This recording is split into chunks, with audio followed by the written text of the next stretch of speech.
Good morning, St. Francis family. Thank you for joining us on this Sunday, June the 30th. I've been asked to do morning prayer in Father Jeff's absence, and we wish him well on his sabbatical.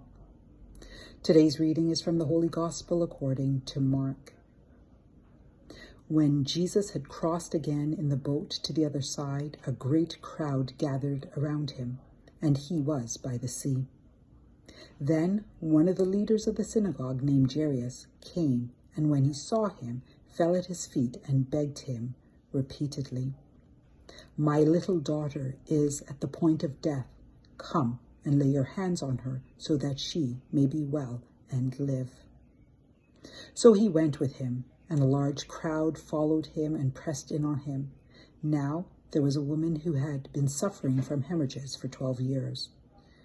She had endured much under many physicians and had spent all that she had, and she was no better, but rather grew worse.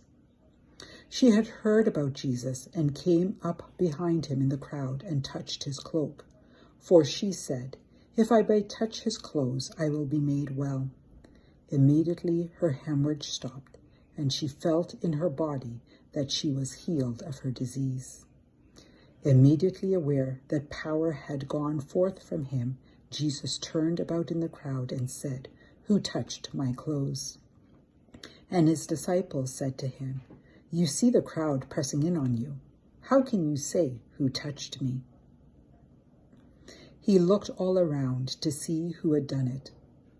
But the woman, knowing what had happened to her, came in fear, trembling, fell down before him, and told him the whole truth. He said to her, "Daughter, your faith has made you well.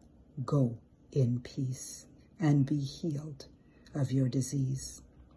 While he was still speaking, some people came from the leader's house to say, "Your daughter is dead. Why trouble the teacher any further?"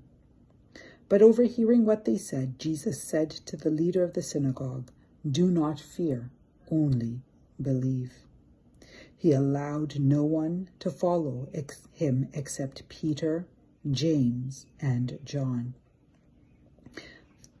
the brother of James. When they came to the house of the leader of the synagogue, he saw a commotion, people weeping and wailing loudly. When he had entered, he said to them, "Why do you make a commotion and weep? The child is not dead, but sleeping." And they laughed at him. Then he put them all outside and took the child's father and mother and those who were with him and went in where the child was.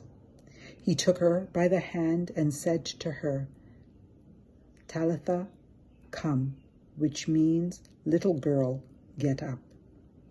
And immediately the girl got up and began to walk about. She was 12 years of age. At this, they were overcome with amazement. He strictly ordered them that no one should know this, and told them to give her something to eat. The Gospel of Christ.